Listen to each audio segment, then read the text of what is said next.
everybody. My name is Larissa Tormey, and you all very welcome to a new edition of My Music and My Story show, where I am going to introduce you to Tom Donald from United States of America. He is multi-instrumentalist, producer, singer-songwriter, and owner of the record company Hit Records. Let's begin.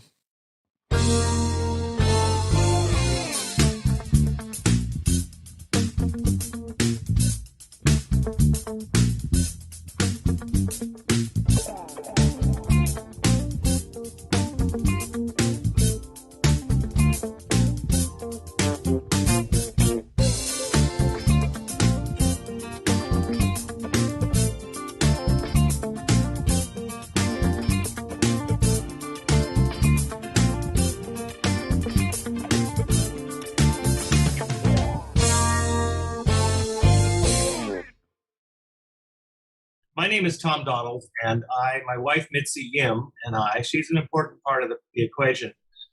Just so spell it, get the spelling right. Mitzi, and her last name is spelled Ngim. She and I operate Hit Records, which is a record label, digital record label. We have no physical product. And along with the record label, we also have a store, an online store, Shop Hit Records. Okay. Those URLs are hitrecords.co, and shophitrecords.co.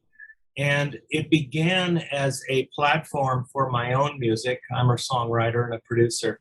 And we've expanded to include other artists and in some cases other songs as well.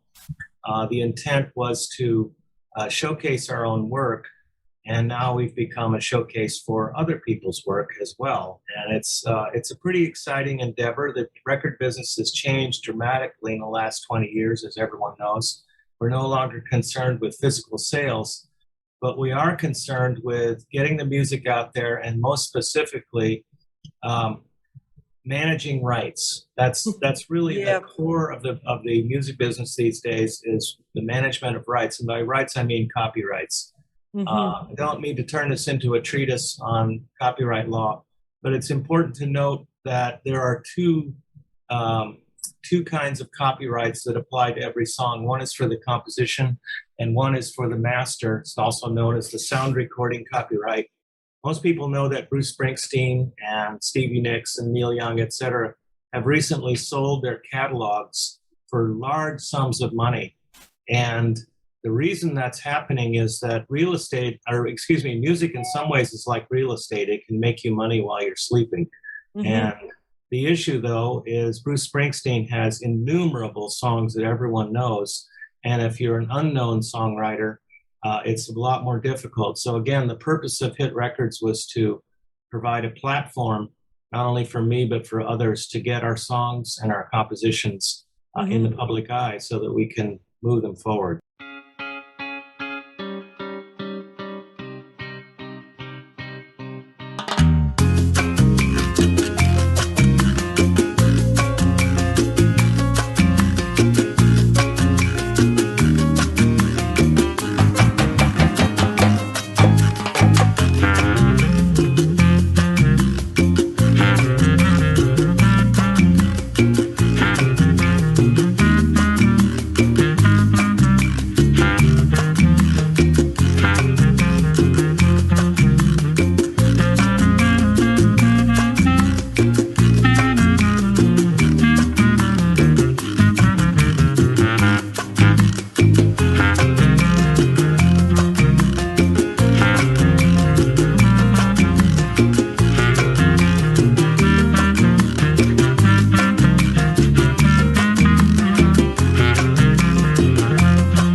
and the hit records, how many artists do you have under your wings at the moment? We have about, I would say, 9 or 10 artists, including myself. Okay.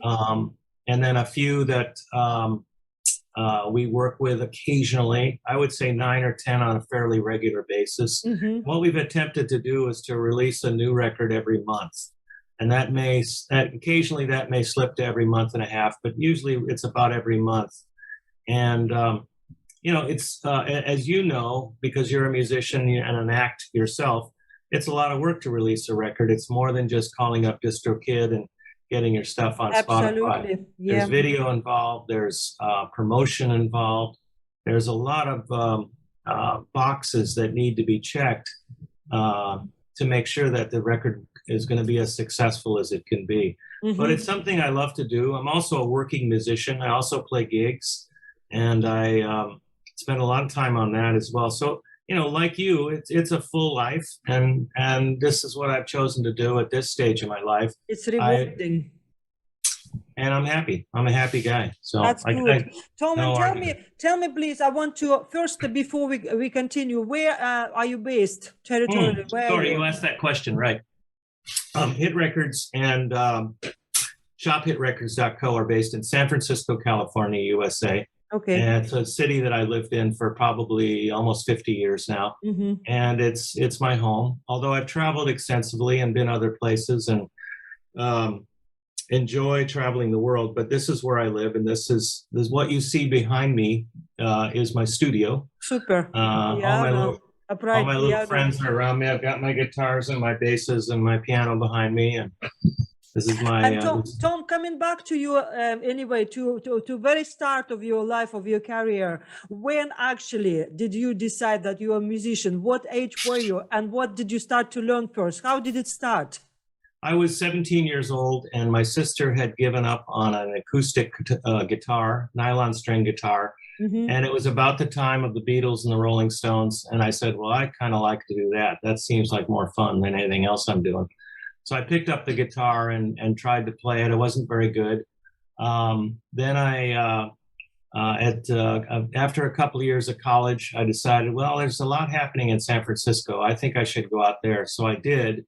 Came out here with the same guitar, and I decided, well, I should play bass. I think bass is a good instrument. There aren't as many bass players as guitar players, so I picked up bass. I always fancied bass players in the band.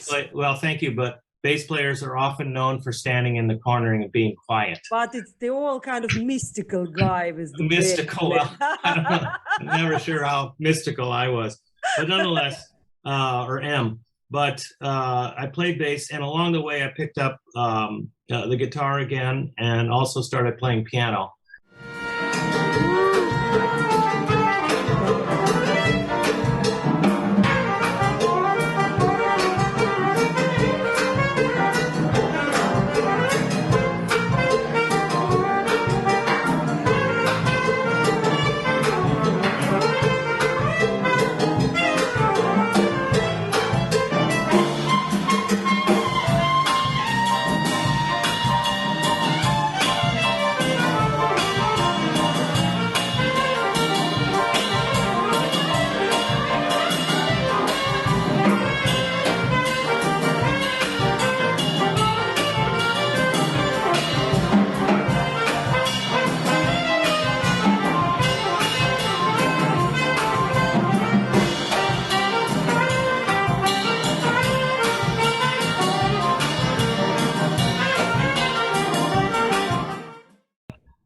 My career is interesting, Larissa. I spent the 70s, this is a long time ago, but I spent the 70s as a working musician. I was producing records, writing records, playing in bands, had a studio. Mm-hmm. And by the end of the 70s, I just had it. I was burned out. I wanted to do something else.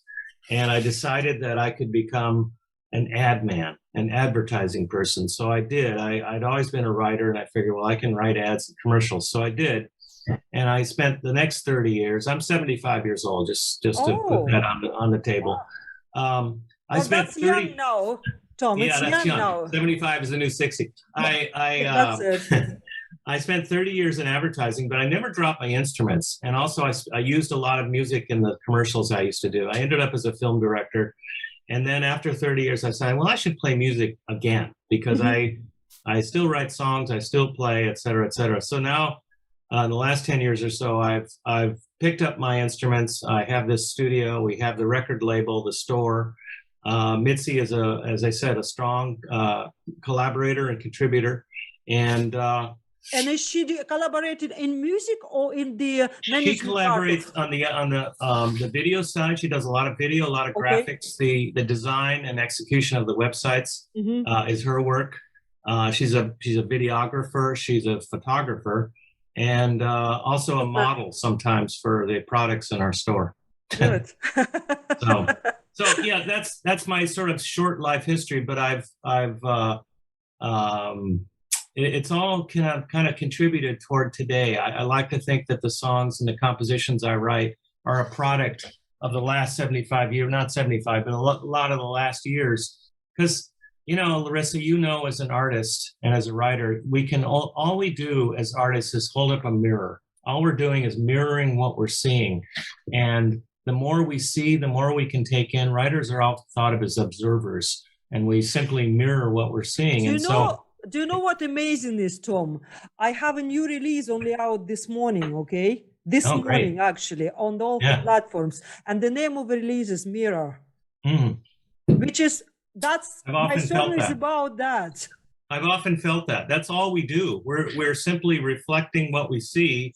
We're putting our own spin on it. But, that's what artists do. And that's what I like to think I do. And also help others. I'm a producer as well. This is my little lair, although this isn't the only place I work. But as producers, we're helping artists to make their statement, and all the artist is doing is making a comment, if you will, a musical comment on what he or she sees. A reflection of the world. Yeah, that's right, exactly. and the life. Right. Yeah. And tell me, Tom, as a producer, are you using that like digital stuff? Are you producing on the computer? Is this?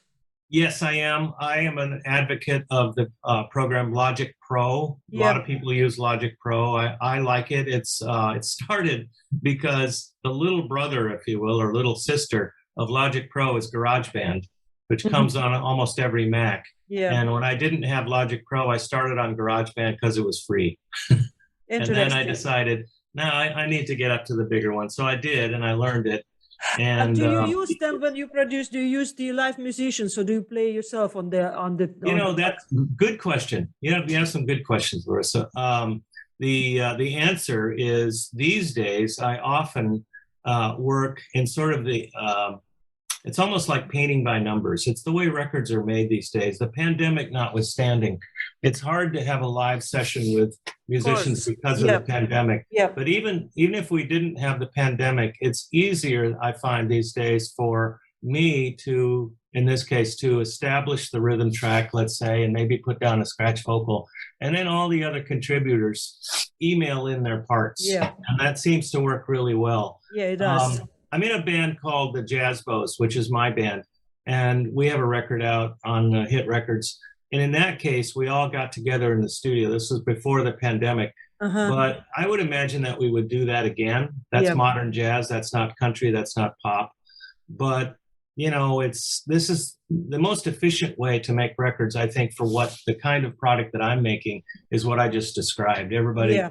I work like that to all my records, 3 last albums, collaborators from from everywhere, Nashville, around the world, right? Yeah, around the world, the world. And I find this amazing that we can actually all collaborate from different countries. Well, it's really exciting. You get a contribution from, I don't know, Europe, and then Nashville, and then LA, and it's just amazing. It is, isn't it? Like, it's so fascinating. I find this journey, like I started the show before the pandemic, but it's kind of all expanded. But connections I made, even you, like sitting in there in LA, and I'm originally from Moscow. Who would ever know that we would meet up like that, isn't it? Right, it's just amazing altogether. And it makes for a better world, I think so. There are tensions in the world, and music, of course, is a way to ameliorate that. But the other way is for us to work together, even if it's just through Zoom initially, or email, or WeTransfer, or whatever the heck it is. It's important. And So, tell me, Tom, your latest releases. What do you want to promote? Tell us, an artist or yourself or whatever. What was the okay. latest job or what's coming up? The very latest release is a record called Alcohol of Fame by a friend of mine, R.W. Smith.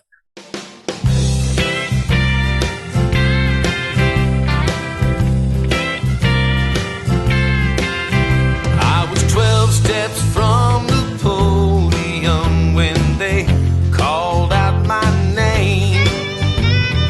No one was applauding as I stumbled to that stage. I pulled out my list of thank yous. There was no one left to blame. Last night I was inducted into the Alcohol of Fame.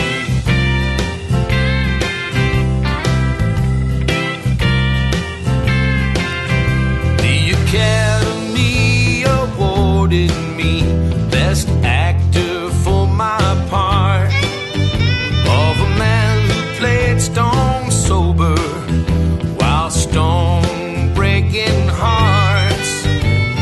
For all my years of dedication at the top of my game, last night I was inducted into the Alcohol of Fame.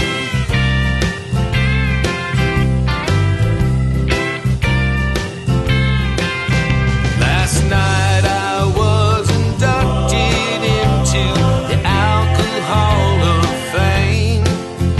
In the front row, friends and family just bowed their heads in shame. Through the tears and years of memories, all they saw was a man in pain. Last night I was inducted to the Alcohol of Fame.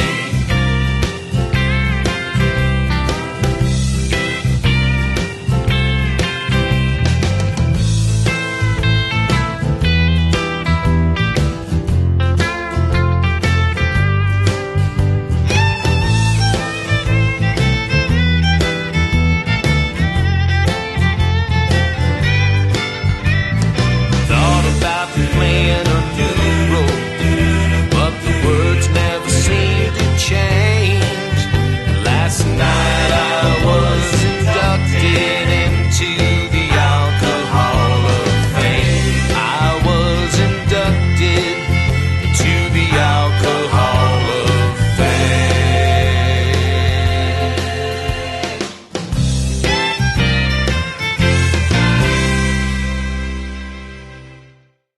Who is a country singer here in the Bay Area, but also worldwide.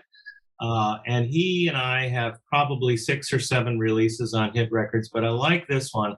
And this one has an interesting story. My friend in Nashville, Bob Saporiti, who he and I went to college together, literally back in the 60s. And we met up later in San Francisco when I mentioned I was a working musician. And we had a studio and we wrote songs together. And then when we both decided it was time for a change, he moved to Nashville. I went into advertising, but he went into Nashville, moved to Nashville, and eventually became the head of the Warner Brothers Nashville operation.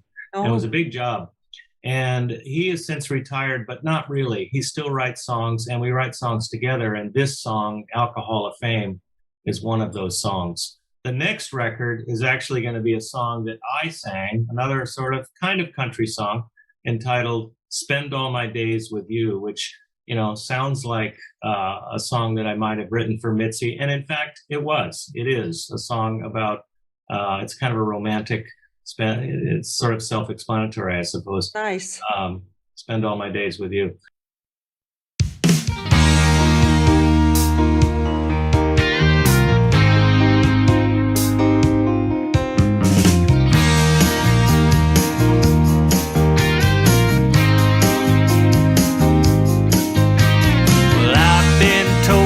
Heart on my sleeve, oh honey, that's just something I will always believe. You and me make a mighty fine pair with a love so dear, yet oh so rare. 'Cause once in a lifetime, darling, true love stops at your door.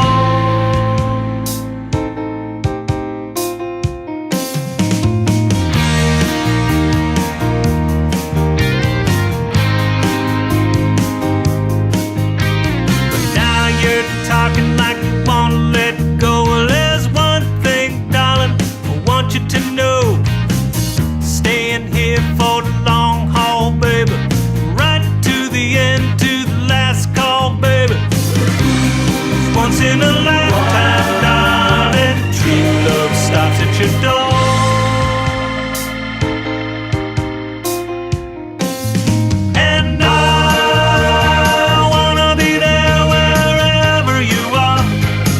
All my days with you, follow you there no matter how far. Spend all my days with you, spend all my days with you, spend all my days. If we're all coming round again and start anew, be fine with me, 'cause I'll be with you. But if life on earth only means we get one chance, oh, let's cue the band and honey, let's dance. Let's dance.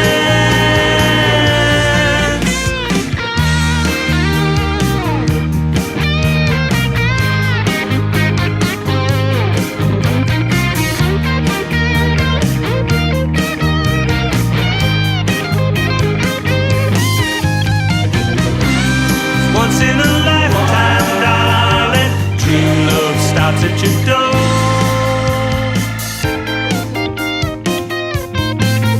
And I wanna be there wherever you are. Spend all my days with you, follow you there no matter how far. Spend all my days with you,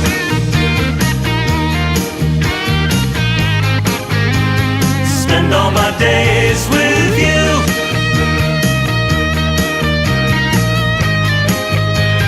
spend all my days with you,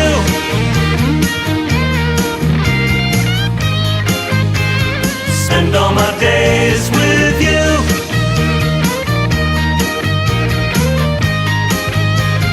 spend all my days with you, spend all my days with you.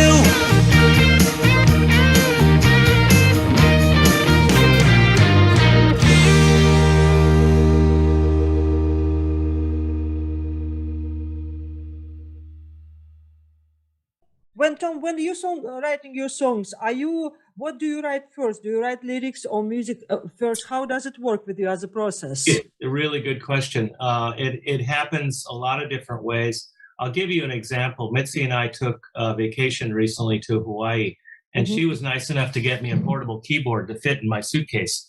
And I remember the last time I was on vacation, I remember walking down, I can't even remember where I was. Actually, it might have been New York. I was walking down the street and a melody came to mind, and I wanted to run home and figure out what the melody was. There's a thing called, I don't know, Larissa, you may know about sight singing, where you have a melody in your head and you try to figure out what the notes are. Absolutely. I was trained in that way all those years ago, but I wasn't that good at it. So here we are in Hawaii, and melodies come to my head, and I was able to go home, and not home, but where we were staying, and pull out this keyboard and figure out what the melody actually was. But it's often melody. The answer to your question, it's often melody, but sometimes it's just chords. Sometimes it's just that acoustic piano behind me there. Strike a few chords and melodies come to mind. And sometimes it's a phrase. Sometimes it's just a title that the hook, is it? The main phrase of the song. Yeah, exactly, the hook. And then one builds the song from there. So it's a different way. We all I think, have experience with picking up a guitar and just strumming a few chords, and something might come to mind. What is your opinion on the subject of money, making money or not making money? Because I get that a lot lately, that, oh, I'm not making any money, so I'm not going to make any music. And I kind of always say, I mean, you musician, you can't not to make music. Do you make money or not? Right, So, right. My opinion is, if somebody wants to make money and really wants to do that, and they have some abilities and capability, they're a smart person, there are a lot of ways to make money. There's a lot of ways to in music or not in music? Well, just in general, there's a lot of ways to make money. You can go out into the world, get some training, go to college, do what you have to do, and go make money. That's not the reason to get into music. Now, but what I'll tell you, Larissa, is that there's a lot of money in the music business, a lot. There's more money. The music business is actually more successful. There's more money being exchanged now than ever before in the history of the business. So depending on what one wants to do, you can make money. But the big but here, the big sort of caveat, is that no one should get into the music business as an artist with the intention of getting rich. That's just crazy. It does happen. It happens to people. You get rich, and there are things to do. Like we talked about rights management. We talked about leveraging copyrights. But that's not the reason to get into the business. The reason to get into business is because you love it, not you. Because one loves it. That should be the driving force behind anybody who does music. You love to pick up your guitar and strum those chords, play the piano, play the bass, sing. You enjoy it. You enjoy it. It drives you to get out of bed to do it, and that's why I do it. I want to make money, same as you. We all want to make money. We have to make money to live, but that's not the driving force. Being a musician is a special thing. We're artists. Yeah. We're just the same as painters and sculptors and writers. We're artists, and what drives us is the art, and not the fact that maybe we might get rich doing it. That's a secondary thing. Agree. I often say that imagine you wake up tomorrow in the world where there is no music. Imagine that. What is going to be like? That's not normal life at all. It's not a world any of us want to live in. But you can expand that, Larissa, and say, what if we wake up and there's no art? There's no paintings to look at. There's no sculpture. There's no writing. I love to read. And if there's nothing to read, that's not a world I want to live in. Same with me. Tom, listen, it was real pleasure. You're such an inspirational person. Thank you. I hope I will keep in touch with you, and we will now promote. You're on my list, so you're everything I send out, you're gonna get. Great. Okay. Thank you, sir. Have you ever been in Ireland, Tom? Ireland? Yes. Yes. Oh yeah. Well, look at me. I'm part Irish. So everybody part Irish in America. Yeah, everyone. The whole world is part Irish. But I really am. My mother was Irish, so super, really.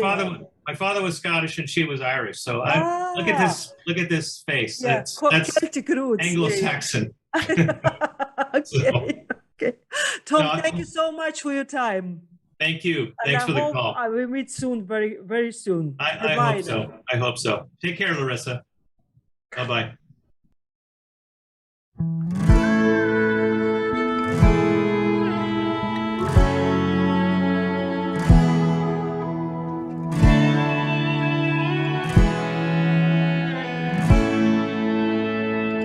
I believe you're the best. I need no confirmation. I believe all of us are angels of a kind. I'm going to trust in my heart's intuition, seeing the real you, even when love is blind. Sweetest taste of your lips, and I'm headed to heaven. Gentle touches that made all my troubles melt away.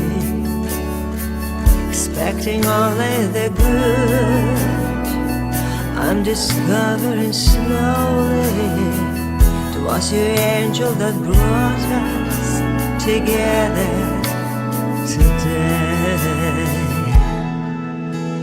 He's an angel, everybody's God. He's an angel lives inside your heart. Spread your wings and let your angel fly. Let him bring you to the sky.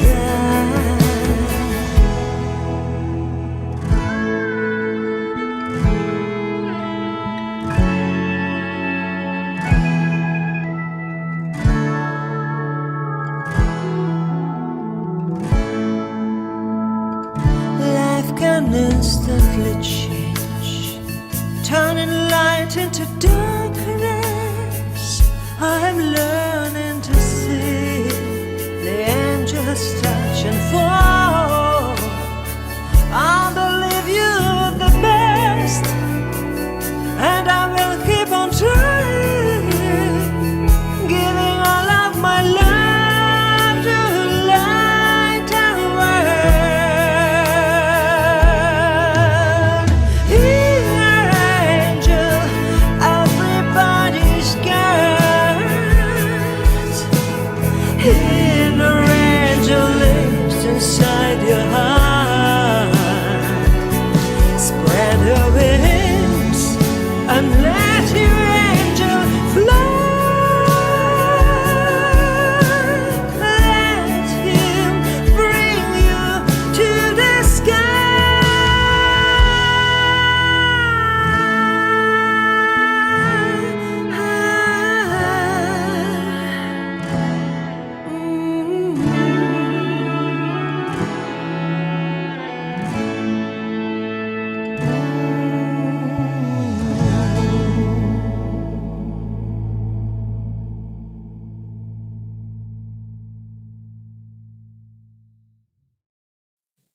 That's all for today, guys. My show aired live on YouTube channel Larissa Tormey Music and my music Facebook page larissa.tormey. Also on the radio station MKB Radio based in Scotland. Don't forget to press like and share this video as I am helping an independent musicians.